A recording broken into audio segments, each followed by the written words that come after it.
नाम तुझे रे, नाम तुझे रे, नाम तुझे रे नारायण। नाम तारक हे थोर, नामे तारिले अपार। अभंगाच्या दुसऱ्या चरणात जनाबाई म्हटल्या भगवंताच्या नामाची ताकद किती मोठी आहे। नाम तारक हे थोर, माणसाला तारणार आहे भगवंताचं नाम। नामे तारिले अपार, अनेकांचा उद्धार भगवंताच्या नामानं झालेला आहे। नामे तरला नाही कोण ऐसा द्यावा, भक्ती केली नामचिंतन केलं तो व्यक्ती जीवनात तरलाय। या नामाची ताकद इतकी मोठी आहे, ते नाम जीवनामध्ये घ्यायचं। माणसं तरतात याच्यात काय नवर, भगवंताच्या नामानं दगड पाण्यावर तरली। नाम बरवाया बरवंड, नामस्मरे निळकंठ। भगवंताच्या नामाची ताकद इतकी मोठी। नाम घेता वाया गेला, नाम घेता वाया गेला,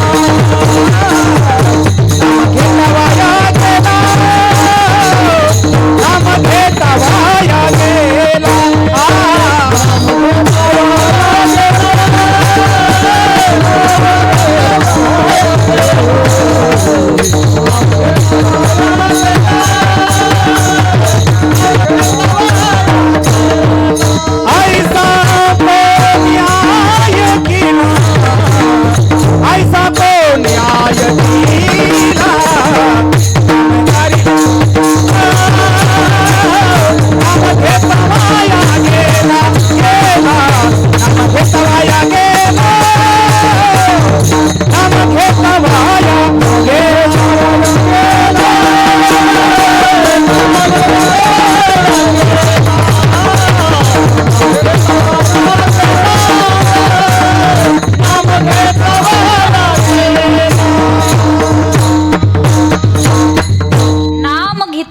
गेला ऐसा कोणी याई केला। भगवंताचे भजन केलं, नामचिंतन केलं, तो व्यक्ती वायाला गेला। होते का असं कधी? नाही। भगवंताच्या नामानं तुमच्या माझ्या जीवनाचा उद्धारच होणार आहे। ते नाम माणसाला तारणार आहे। माणसं तरचं त्याच्यात काय नवल, दगड पाण्यावर तरली। प्रत्येकाला माहिती आहे हनुमंतरायांनी ज्यावेळी सेतू बांधला, रामनाम लिहायचे, दगड पाण्यात टाकायचे, दगड पाण्यावरती तरायचा। जगाच्या मालकानं पाहिलं, प्रभू रामचंद्रानं माझ्या नामानं दगड पाण्यावर तरतात, मी टाकलेली का तरणार नाही। दुसऱ्या दिवशी गेले, तिथं एक दगड घेतला, छोटासा पाण्यात टाकला तसाच मध्ये गेला। त्याच्यापेक्षा मोठा घेतला, तोही पाण्यात टाकला तसाच मध्ये गेला। त्याच्यापेक्षा मोठा घेतला, त्यांना वाटलं आता हा तरी तरल, पण तोही तरला। पाहिलं इकडं तिकडं, मला कोणी पाहिलं का नाही, पण पाठीमागोळून पाहिलं तो जोडून या कर उभा। सन्मुख तो समोर हनुमंतराय दिसले। हनुमंतरायला विचारलं, हनुमंतराय कधी आले? म्हणे पहिल्याच दगडाला येत होतो। विचारलं हनुमंतरायला, तुम्ही टाकलेली दगड पाण्यात तरतात, मी टाकलेली दगड का तरत नाही? त्याचं उत्तर दिलं, तुझ्या नामाचा महिमा तुझं न कळे मेघश्यामा। म्हणजे देवापेक्षा श्रेष्ठ देवाचं नाम आहे। पाषाणाला दगडाला पाजर फोडण्याची ताकद भगवंताच्या नामात आहे। म्हणून संत म्हटले, नाम तुझे रे, नाम तुझे रे, नाम तुझे रे नारायण। नाम तुझे रे, नाम तुझे रे, नाम तुझे रे नारायण। नाम तुझे रे, नाम तुझे रे, नाम तुझे रे नारायण।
नारायण फोडी पाषाणाला बाणा. दगडाला पाजर फोडण्याची ताकद भगवंताच्या नामात.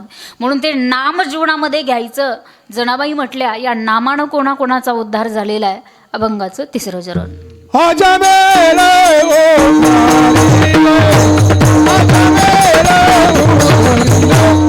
हरी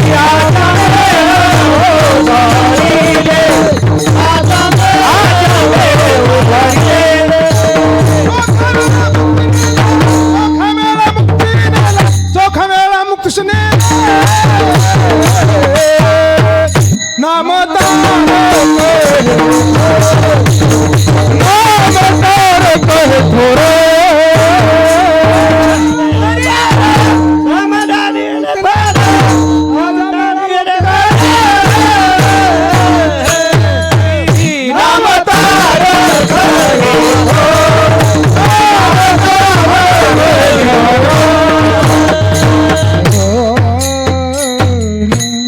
अजामिळा उद्धारीला चोखा मेळा मुक्ती सणेला. अभंगाच्या तिसऱ्या चरणात जनाबाई म्हटल्या या भगवंताच्या नामानं कोणाकोणाचा उद्धार झाला. अजामिळा उद्धारीला. भागवतामध्ये सुंदर कथा आलेली आहे. अजामिळ नावाचा ब्राह्मण होता. थोडं बारीक आहे का, नामाची ताकद किती मोठी आहे. अजामिळ नावाचा ब्राह्मण होता. नदी किनारी स्नाना करता गेला. समोर वेश्यांची गल्ली दिसली. त्या वेश्या घरी आणल्या. त्या वेश्यासोबत तो राहू लागला. 9 पुत्र त्याला त्या ठिकाणी झाली. 10वा पुत्र जन्माला येणार होता. काही संत घरी आले आणि त्या संतांनी जाता जाता अजामिळाकडे एक दक्षिणा मागितली. याची वृत्ती बिघडली. ब्राह्मण होता पण वृत्ती बिघडली. चोऱ्या करायचा, माणसं मारायचा, धन लुबाडायचा, एवढीच वाईट कर्म यानं जीवनात केली. संतांनी दक्षिणा मागितली. तुझ्याकडनं एक दक्षिणा हवी आहे. त्या अजामिळानं सांगितलं बाबा राहू दिलं ते तुमचे उपकार माना. मी कधी कोणाला दान धर्म करत नाही. मी लोकांचं घेतो, देत नाही. त्या संतांनी सांगितलं तुझा पैसा नकोय, तुझं धन नकोय, तुझी संपत्ती नकोय, तुझी कुठलीच गोष्ट आम्हाला नकोय. तुझ्याकडनं एकच दक्षिणा हवी आहे. तुझ्या पोटी जो मुलगा जन्माला येणार आहे 10वा, त्या मुलाचं नाव फक्त नारायण ठेव. ऐका ताकद किती मोठी आहे. अजामिळानं ऐकलं, नारायण नाव ठेवलं आणि हा अजामिळ मरायला लागला. मरणाच्या दारात गेला. मरतानेला त्रास होऊ लागला. जीवनात भजन नाही केलं, भक्ती नाही केली, नामचिंतन नाही केलं की माणसाला मरताना त्रास होतो. याला मरताना त्रास होऊ लागला. यानं मुलाला आवाज दिला, नारायणा म्हणून अर्थहाक मारली. ती अर्थहाक भगवंतापर्यंत पोहोचली. संपलंय थोडं राहिलंय. ती अर्थहाक भगवंतापर्यंत पोहोचली. यमदूत घेण्याकरता आलेले होते. पण देवानं सांगितले गिराईक आमचे. एकदाच नारायण म्हटला अजामिळा पाप परासी आम्ही नेला वैकुंठासी. एकदाच नारायण म्हटलं तर वैकुंठाची प्राप्ती झाली. चोखा मेळा मुक्तीस नेला. आपण भजन केलं, भक्ती केली, नामचिंतन केलं, आपलाही उद्धार होणार आहे. तुम्ही नाही आयुष्यभर भजन केलं, नाही आयुष्यभर नामचिंतन केलं, कमीत कमी एकदा तरी मरताना राम म्हणा, एकदा तरी म्हणा. संत म्हटले अंतकाळी ज्याच्या नाव आले तुका म्हणे सुखा पार नाही. म्हणून एकदा तरी भगवंताचं भजन केलं ना, तुमच्या माझ्या जीवनाचा उद्धार होणार आहे. पण सहजासहजी आपल्या मुखात ते येत नाही. फार श्रेष्ठ आहे. ते घेण्याकरता सुद्धा कितीतरी जन्माची पुण्याई असावी लागते. कीर्तनाला आल्याच्या नंतर कीर्तन ऐकण्याकरता करता सुद्धा कितीतरी जन्माची पुण्याई असावी लागते. सहजासहजी या गोष्टी माणसाला प्राप्त होत नाहीत. फार गोड एक हिंदी भजन आहे. लाखों में किसी एक को चुनते हैं, अंदर की आवाज को सुनते हैं. लाखों में किसी एक को चुनते हैं,